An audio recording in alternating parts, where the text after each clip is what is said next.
Shalom, selamat pagi jemaat Tuhan. Berjumpa kembali dalam doa pagi online. Mari masuk hadirat Tuhan.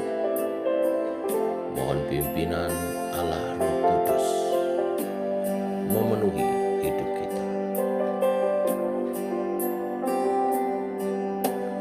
Roh-Mu yang hidup penuhiku, mengalir dalamku.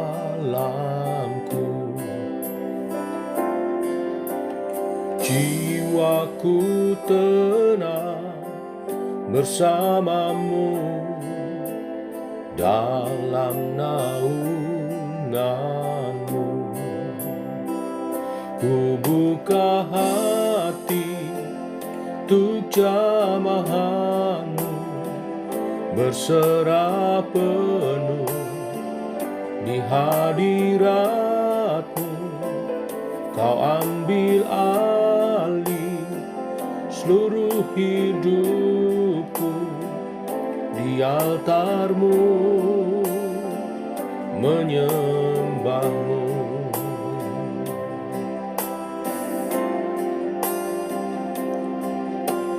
Roh-Mu yang kudus, pulihkanku, Engkaulah damaiku. Ku hidup oleh anugerah-Mu yang menyertaiku,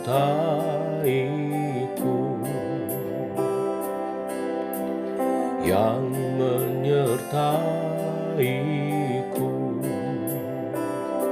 Ku buka hati untuk jamahanmu, berserah penuh di hadiratmu.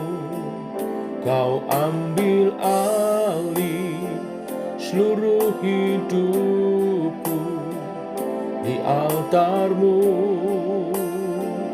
menyembahmu.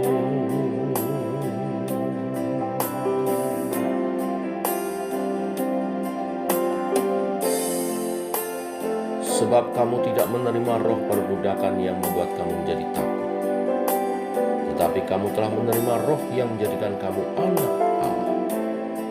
Oleh roh itu kita berseru, Ya Aba, Ya Bapa.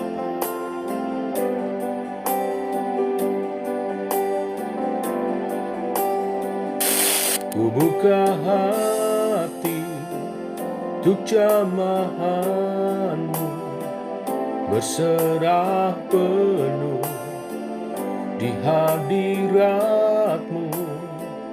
Kau ambil alih seluruh hidupku, di altarmu menyembahmu, di altarmu menyembahmu, di altarmu menyembahmu.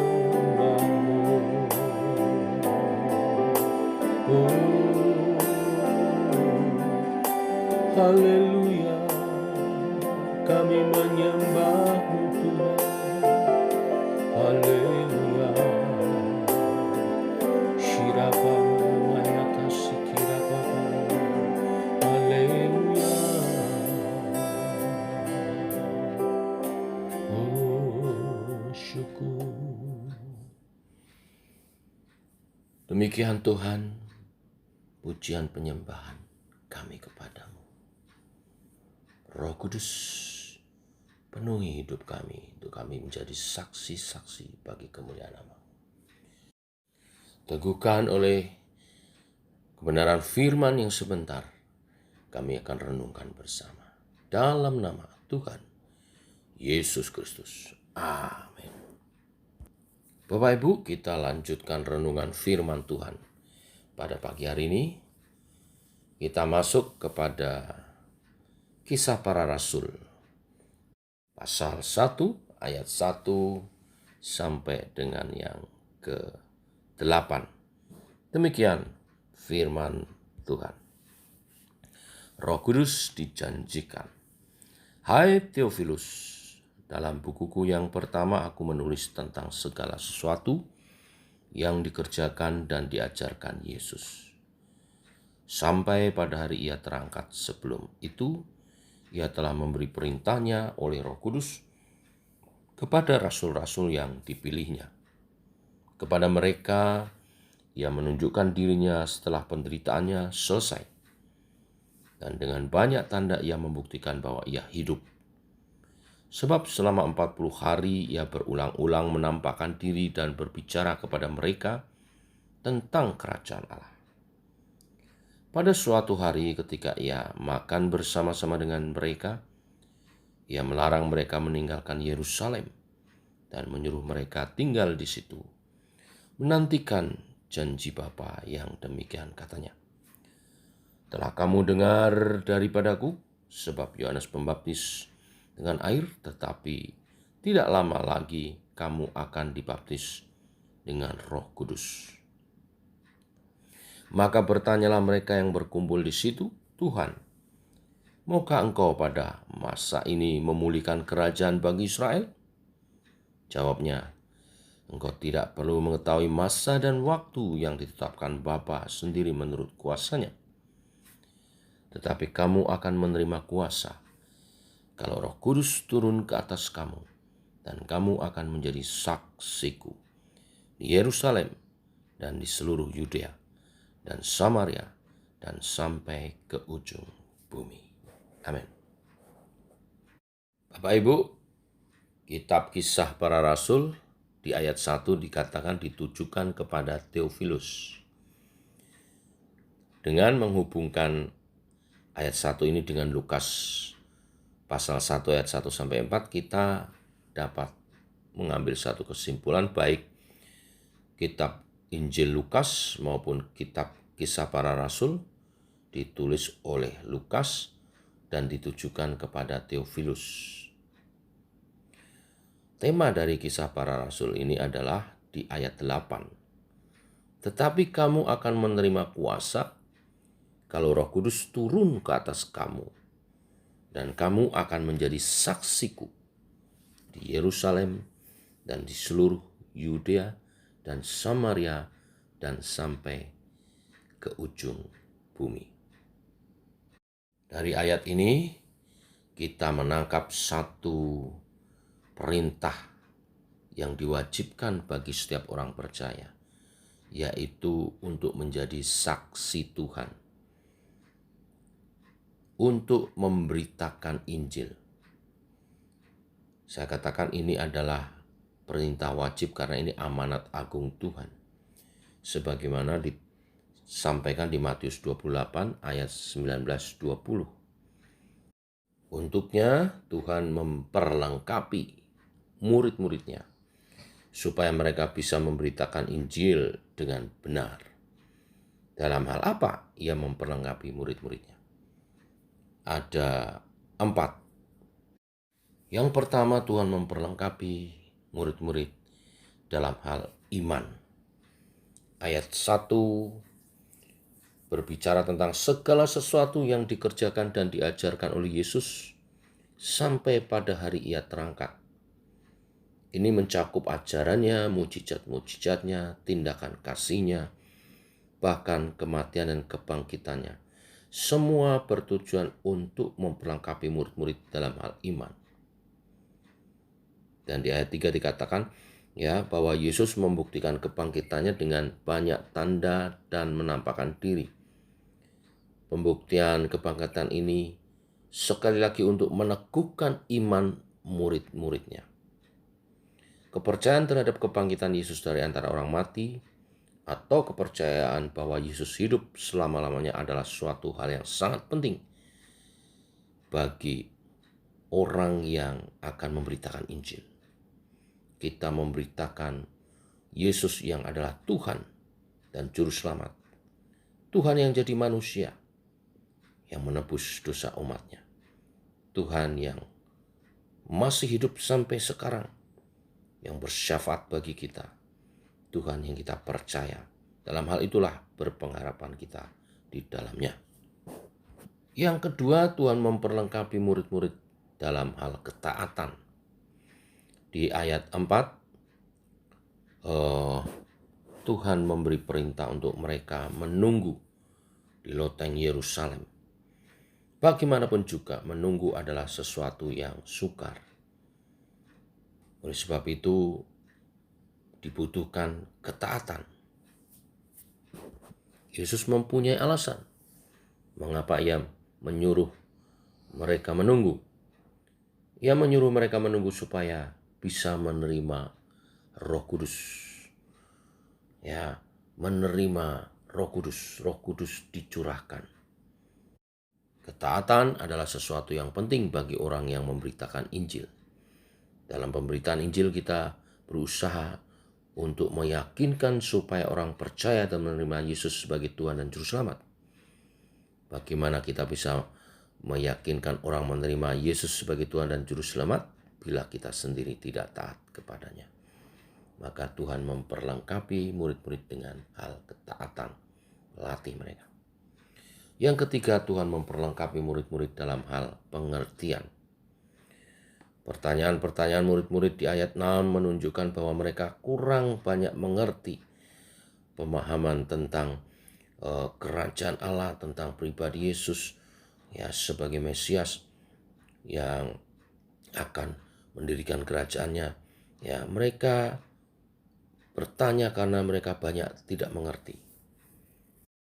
Mereka membayangkan suatu kerajaan yang duniawi, yang memang merupakan konsep Yahudi pada waktu itu. Mereka berpikir Yesus adalah juru selamat secara politik yang akan memimpin mereka berperang melawan kerajaan Romawi pada waktu itu. Mereka menganggap bahwa kerajaan Allah itu terbatas untuk bangsa Yahudi saja, untuk Israel secara jasmania saja.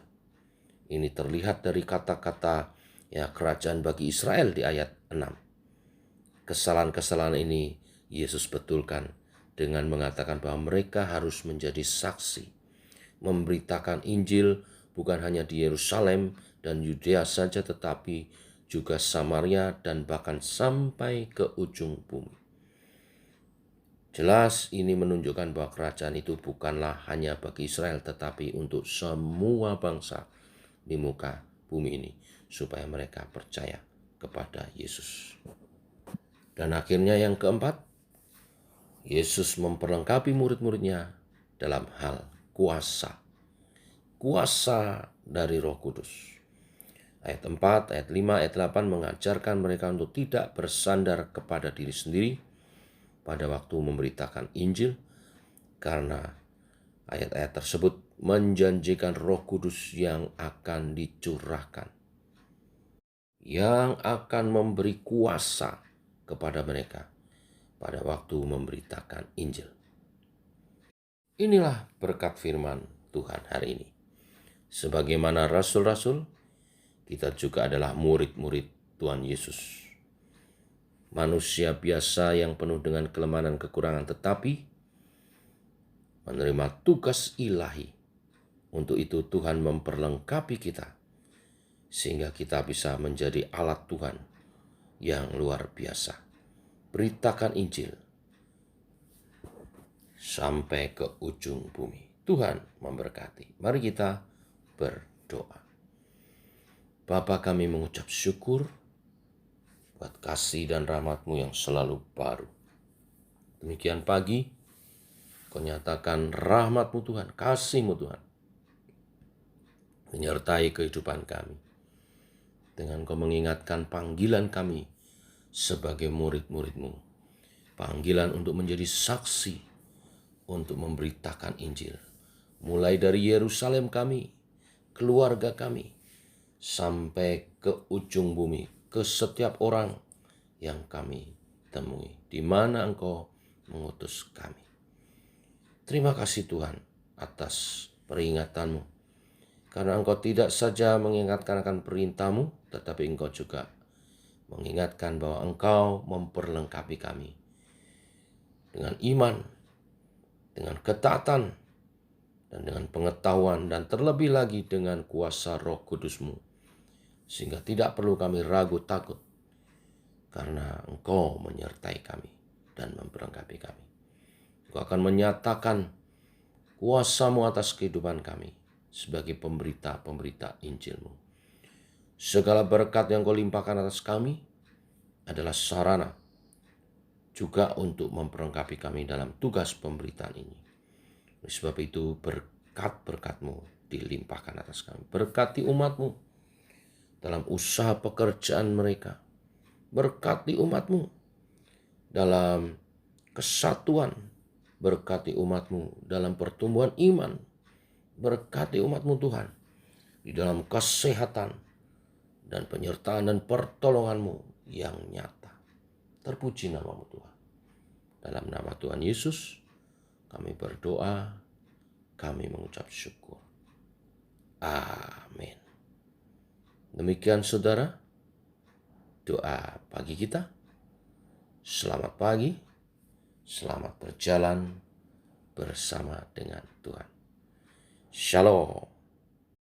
Tetap jaga kesehatan dan tetap semangat. Tuhan memberkati.